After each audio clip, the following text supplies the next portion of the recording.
Ito ang ating gamit na motor, guys. Ba't ginaganon ko? 360 nga pala to. One more mile, one more view, and she's already halfway through. Miss Techie, ride, Miss Techie. Hello guys! Welcome back to my channel, sa mga page. Sa mga hindi pa nakasubscribe dyan, ano pang iniintay nyo? Mag-subscribe na kayo. Because we have another motovlog here! Kaya naman, samahan nyo ko! Ito na nga guys, ang ating walk around dito sa ating CF Moto 750 SRS dito sa ating garahe. At ngayon pa lang guys, nanghihingi na ako sa inyo ng pasensya dahil may ginagawang bahay malapit sa amin, medyo maingay yung construction. So, please bear with me pagdating sa ingay. So, anyway, sasabihin ko sa inyo mga specs, features, everything about this bike. And of course, mamaya babalik tayo sa kalsada. So guys, simulan na natin sa laging iniintay na sagot sa isang tanong. Yun ay ang SRP o ang price nitong CF Moto 750 SRS sa Pilipinas. Ang official SRP or suggested retail price nitong motor na to ay 566,900. So ngayon pa lang sinasabi ko na for me, it's a good price. Not too low, pero affordable na rin. Hindi siya expensive for all the features na makukuha nyo on this bike. So as you can see, we have the white one here. Nebula white, to be exact. And there's another color, which is gusto ko rin, the Nebula black. Gusto ko yun. Yun yung nasa post ko. Doon ako umupo at nagpa-picture nung ginawa yung launch nitong motor na to. So, as you can see, mayroon ditong name. Dito SR. Kasi SRS talaga siya with a dash. Ganun yung pagkakagawa ng mga pangalan ng motor ng CF Moto. CF Moto and then numbers and then letters like the 450 CLC, ngayon 750 SRS. And isa sa mga talagang nagpatunog sa motor na to ay, ito ay inline 4. So, I'm not so sure pero ito ata ang unang inline 4 ng CF Moto dito sa Pilipinas. Hindi ko alam kung sa ibang bansa ay same din. And 4-cylinder inline siya, liquid cooled, and 749cc ang kanyang displacement. So, round up, 750. Isa pang matunog o talagang kakaiba sa motor na to ay itong kanyang exhaust. So, what we have in front of us is the stock exhaust, double-sided high-position quad exhaust. Mamaya, of course, meron tayong sound check. Ganda, no? Meron din siyang logo ng CF Moto. Ang kanyang wheelbase ay 1,419 mm. Ang curb weight, with all that tank capacity, is 213 kg. And going back to the tank capacity, ang kanyang fuel capacity ay 17 liters. So, ang kanyang front and rear brakes ay Brembo. So, nice, diba? Naka-Brembo ka na for the price of 566,900. So, front and rear na yan, guys.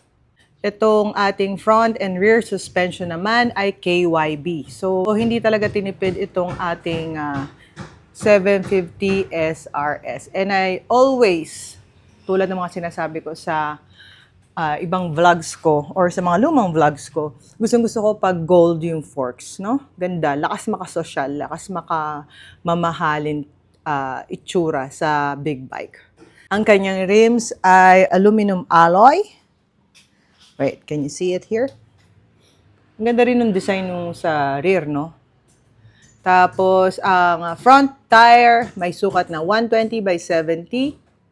At ang kanyang rear tire naman ay 180 by 55. So, tingnan natin yung sukat na yan. What we have now is Maxxis tires. O, lapad, no? Sarap i-kurba-kurba niyan.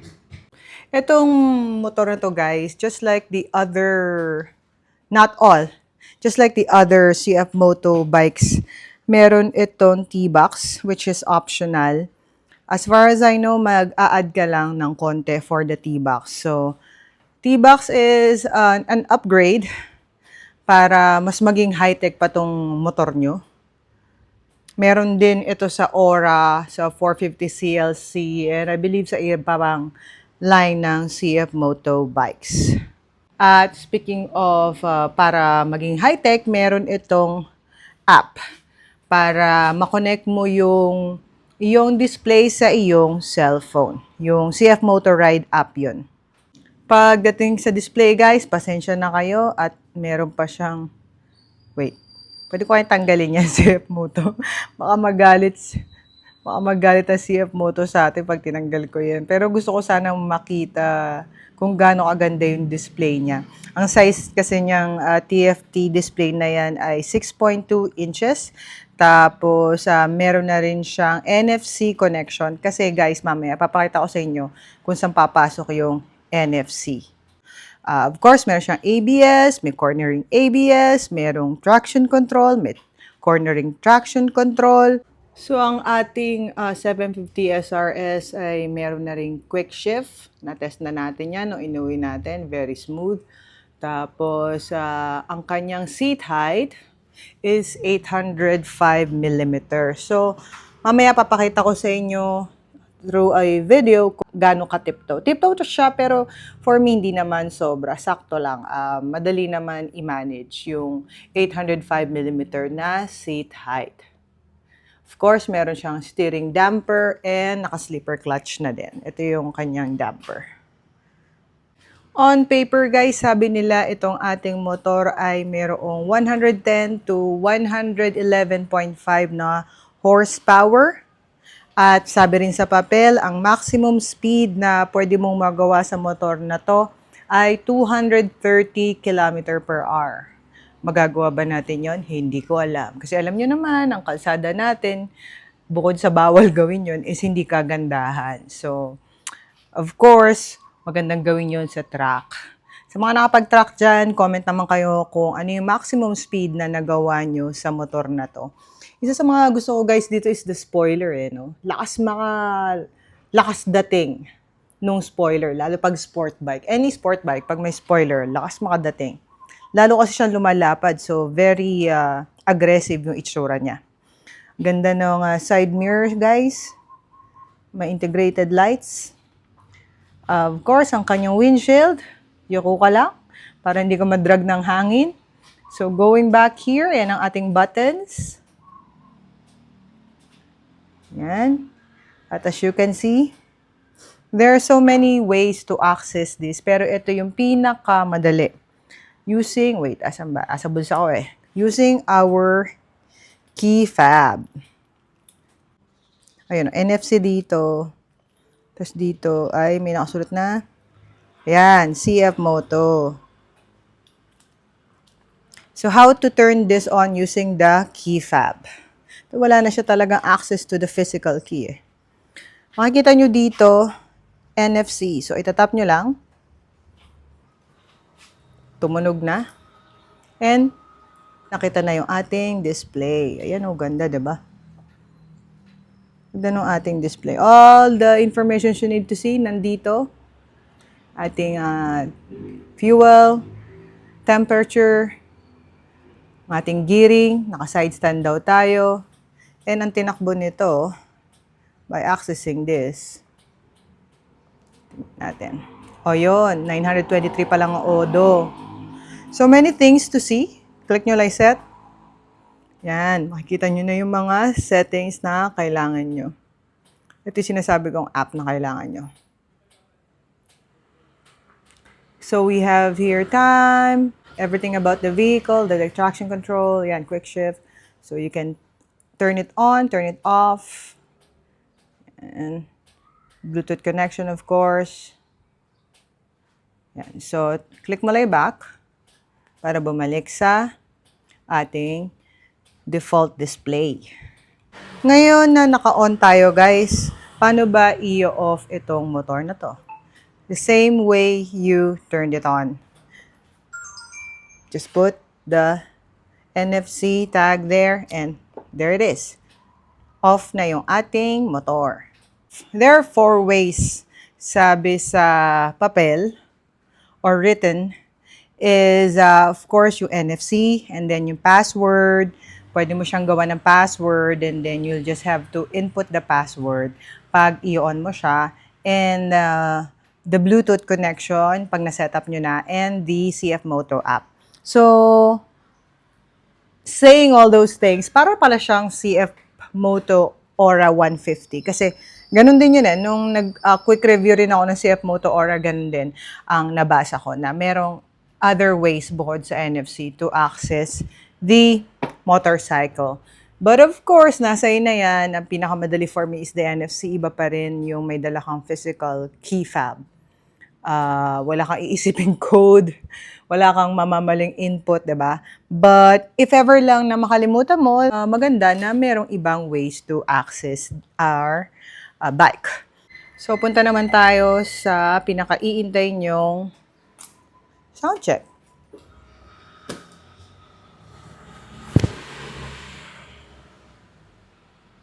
Sound check. Naka-neutral na tayo.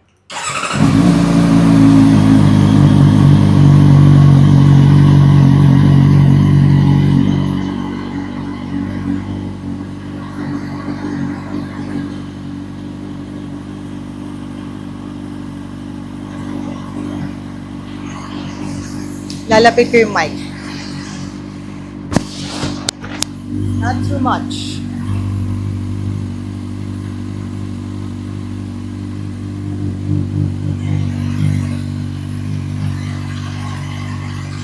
And gawin natin. Sound check na tayo.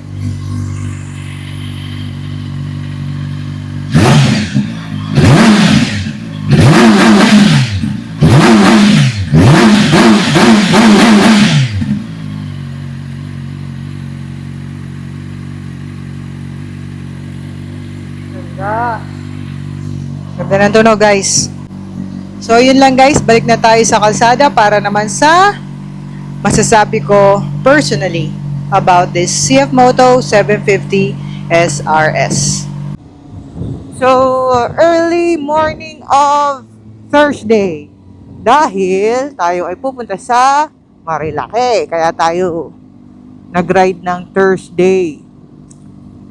And, bukod sa breakfast ride na gagawin natin with friends, quick review na rin, guys, on this CF Moto 750 SRS. So, naka-attend tayo ng launch nito noon. Sa Marilake din yun Tapos, from then, ngayon lang natin siya nahiram. Sorry naman. Kaya ngayon lang natin siya magagawa ng quick review. So, ilang araw na rin sa atin to. Unfortunately, panay ang ulan. Hindi natin siya ganong magamit.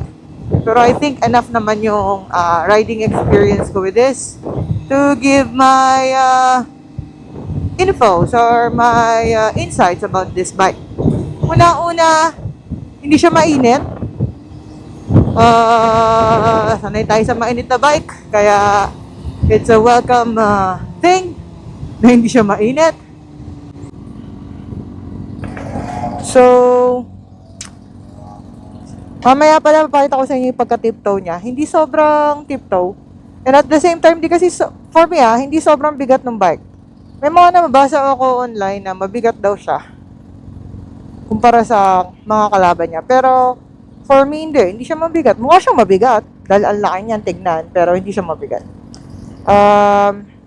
Yung pagkakaupo, of course, dahil sport bike to, medyo subsob.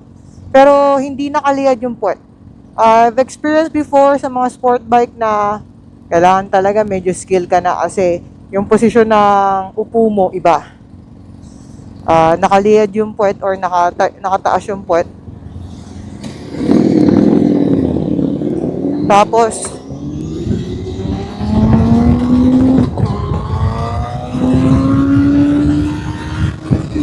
ang bilis bumilis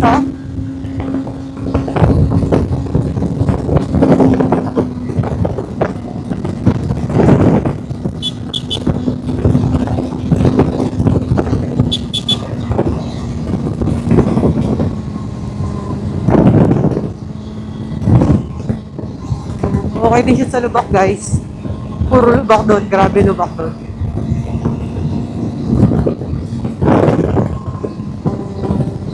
So, yun nga.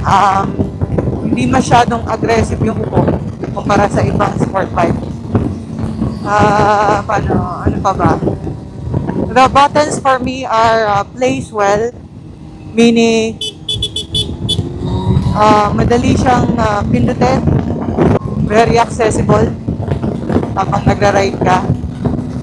Okay din yung busina. Hindi sobrang hina, hindi rin sobrang lakas. Stock yun, guys. And the display. Panalo rin yung display from what I'm seeing now. Sorry, parang di abot ng aking camera. Ano pa ba? Ano? Okay siya, okay. Green. Overall, I like the bike. Hindi siya mahirap gamitin. Mabilis siya pabilisin. Very affordable. At maganda itsura. So, marirecommend ko ba siya sa mga beginner? I don't think so. 750 na agad kasi. So, siguro medyo baba muna tayo ng CC. Or kasi pag sport bike, di ko talaga agad nire-recommend sa mga newbie. Medyo for me, kailangan mo na ng skills. Lalo kung mataas ang displacement.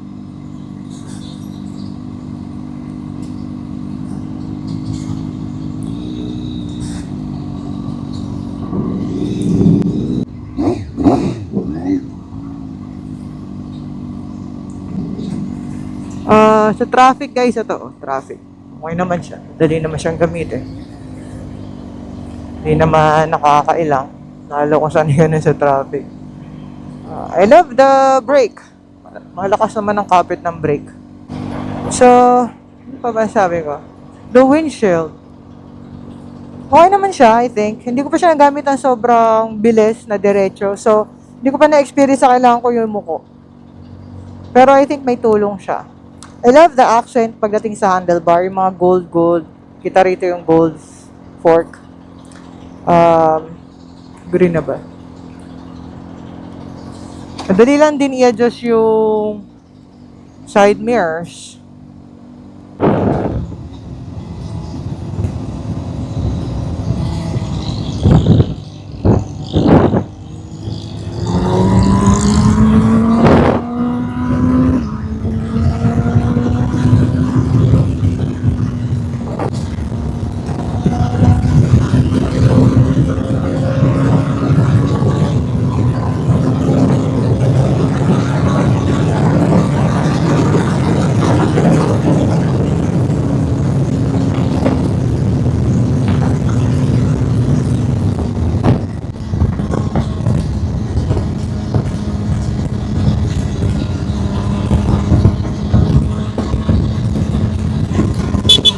Tumatawid. Okay, hindi siya sa likuan, guys. Pagdating sa gas, I think, guys, matipid naman siya. Sa ride na nagawa ko with this bike, parang hindi naman mabilis kumain ng gasolina. So, sino bang mga target market itong ating 750 SRS CF Moto? I think, yung mga galing na sa low CC na sport bike or yung mga ibang motor, matagal na nag-big bike pero gusto finally ng sport bike, tayo naman ng mga tipong liter bike. Bukod sa affordable siya, yung pagkaka-design niya, guys, parang kumpleto na yun. Wala ka na kailangan idagdag, alam mo yun? So, sulit na sulit sa presyo. Bukod doon, of course, the community of CF Moto. Napakadami nyo ng users or owners sa big bike community. So, hindi ka talaga mawawala ng kagrupo. Also, yung support ni CF Moto. Kanilang SR line, napaka-supportive nila sa mga group ng SR group. Tapos, yung mga parts and accessories, walang problema.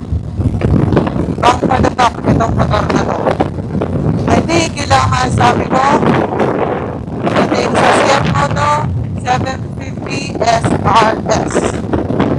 Comment lang kayo kung may masasabi kayo tungkol sa motor na to o may tanong kayo na yung camera ko nahulog.